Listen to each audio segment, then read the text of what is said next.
When we buy precious metals from a dealer, most of us expect to take delivery of our gold and silver. Unless, of course, you want to have it stored in a facility for safekeeping or for an IRA. There's also some instances where you may want to be able to lease that precious metal in order to make it work for you, or maybe earn interest or something like that. But that gets into a whole nother realm of risk that most of us don't like to take, which is why we buy precious metals in the first place. But somebody took advantage of this in this massive story of a scam involving Silver Eagles. We'll talk about it and lessons that can be learned in this video as we explore.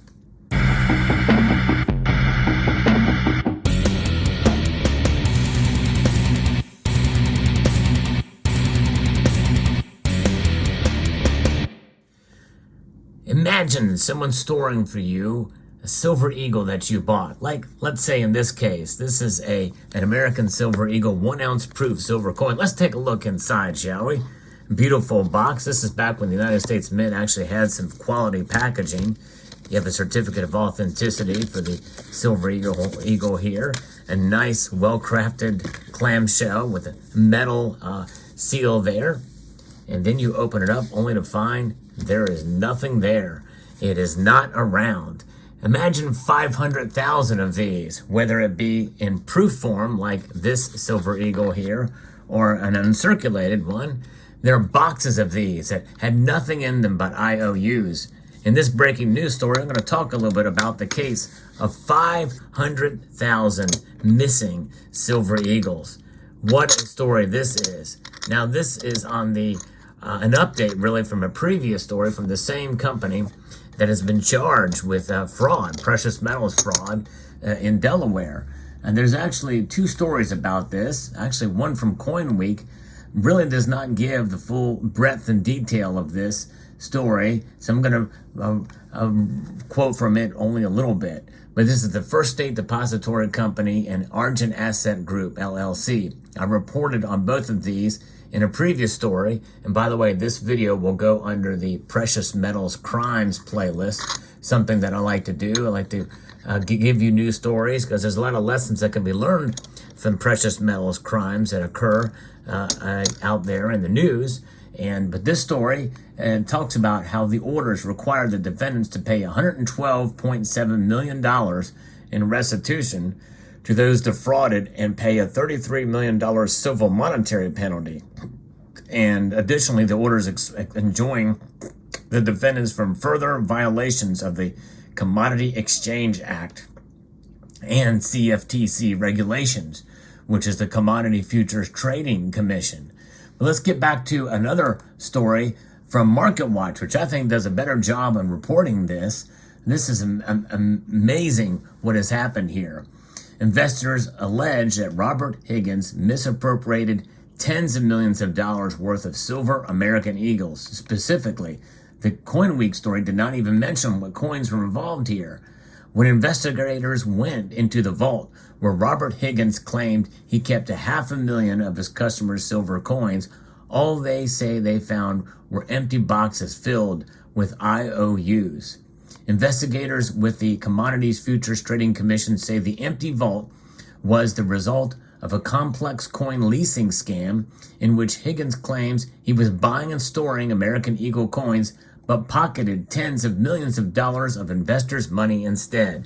So leasing program right there, that should send red flags for these people who took part in this or who wanted to do business with Mr. Higgins.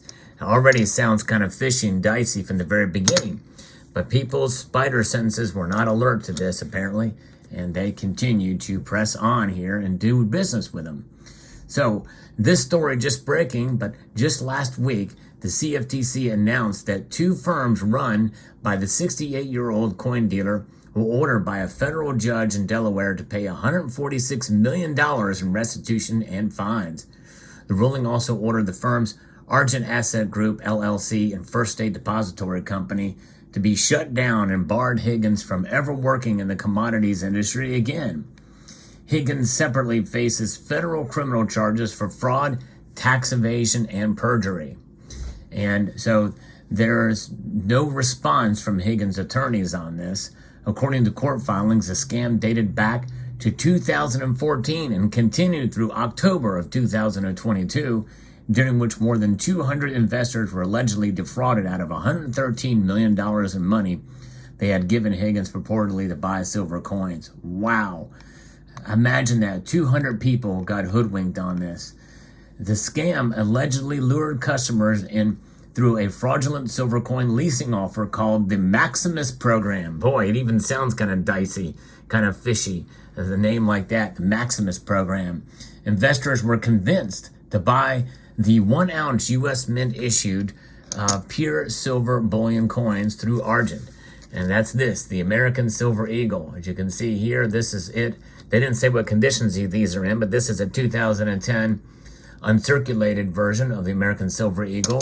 And here is a proof version, completed in this mint box, and you can see the difference. Beautiful coins indeed.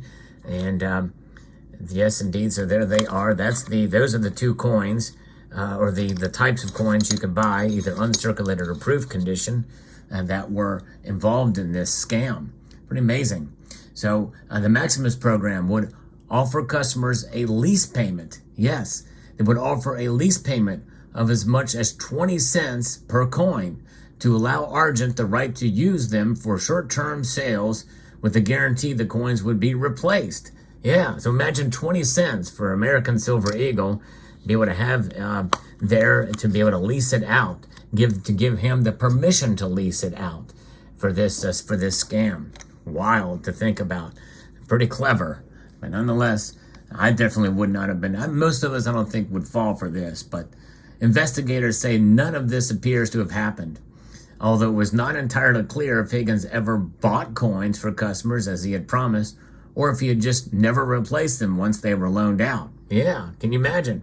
Likely, he was probably too lazy, figured he could get away with it, so he probably never even bought the coins in the first place. After the CFTC suit was filed in 2022, the court ordered an administrator to take over the operation. When investigators entered the vault, they discovered that more than 500,000 silver coins and 9,000 gold coins that were supposed to be there were in fact missing.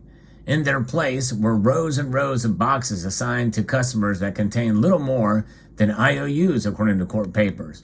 You know, it makes me even surprised that was even there. But maybe he had full intention on taking this Ponzi scheme to its ultimate conclusion and finding some way to be able to pay back, even if it wasn't the full value of their investment.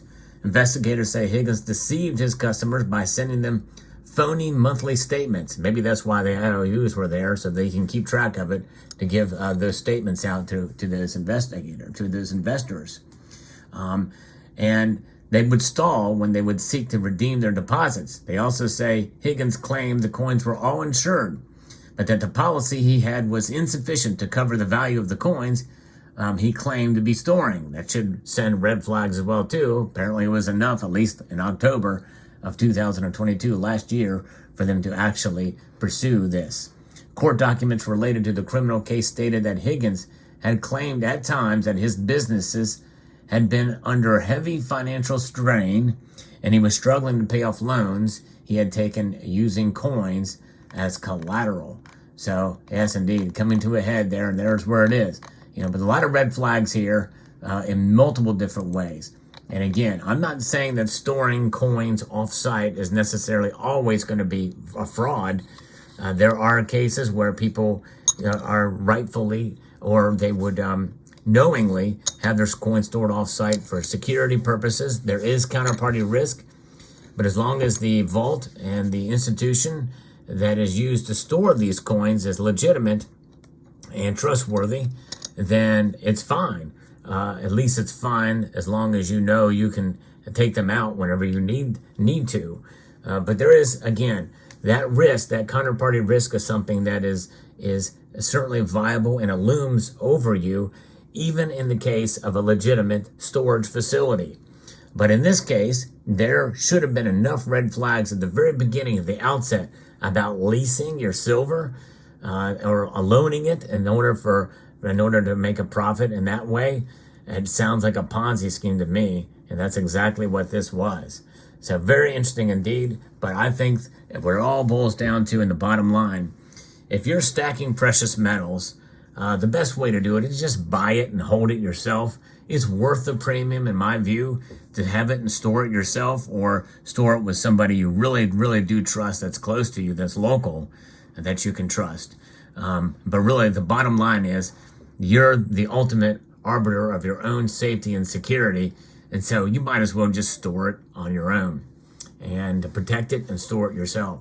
But nonetheless, this guy got off with 500,000 eagles missing and 9,000 gold coins too. Interesting. It doesn't say what those gold coins were, but nonetheless, there was fraud there. But the eagle fraud was quite pronounced here in this case. So fascinating story indeed. Let me know what your thoughts are and about this. And, have you ever come across a company, a precious metals company, that was an outright scam? Have you ever fell victim to it, or have you seen an outright scam from a precious metals company like this before? Now, we know there's plenty of them in China that you just won't get. Those are very common. I've actually brought those to light too and exposed those scams, and will continue to do so on this channel. But this one is an American-made scam here from this individual. Very interesting indeed. Let me know what your thoughts are in the comment section below. Hope you found this video insightful, educational, and informative. I'd like to extend a multitude of gratitude to you all for taking this time to watch, and to encourage you to please rate, share, comment, and subscribe.